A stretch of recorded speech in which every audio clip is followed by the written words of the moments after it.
স্বামী যদি বলে আল্লাহ আমার বইয়ের প্রতি আমি রাজি হয়ে গেলাম, সঙ্গে সঙ্গে আল্লাহ তার জান্নাতের দরজা খুলে দিবে। কোনো পুরুষের দোয়া লাগবে না, স্বামীর দোয়া হলেই বইয়ের জান্নাত হবে। আমার লাশটা খাটনিতে তুলবেন না। আমি ফাতেমার দেহের ওজন দুনিয়ার কোনো পুরুষ মানুষ জানো এইটা আমি পছন্দ করি না।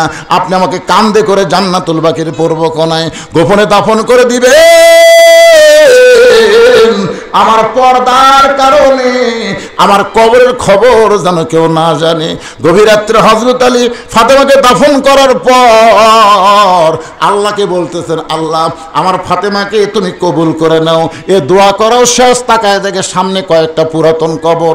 এই মাত্র ফাতেমার কবর দিল, সেই নতুন কবর আর স্বামী আলী দেখতে পায় না।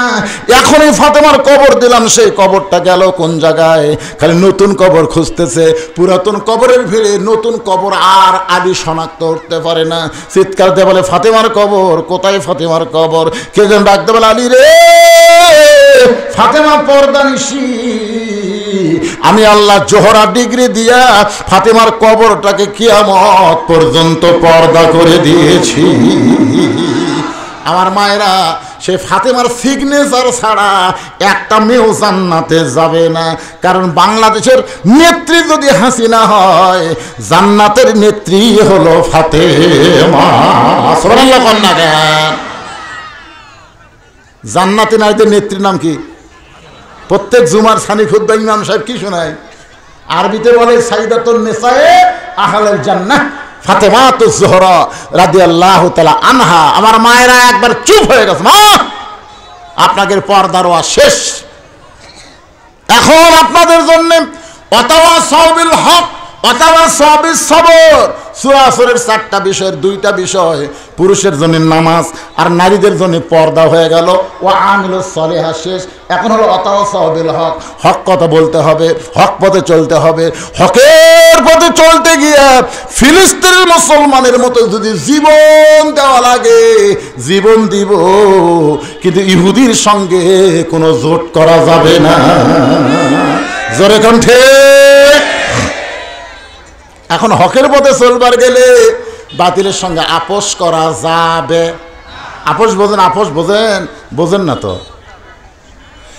এই কোরআন শরীফে আল্লাহ বলেছেন, কুল জাল হক ওয়া যাহাকাল বাতিল ইন্নাল বাতিলা কানা যাহুকা।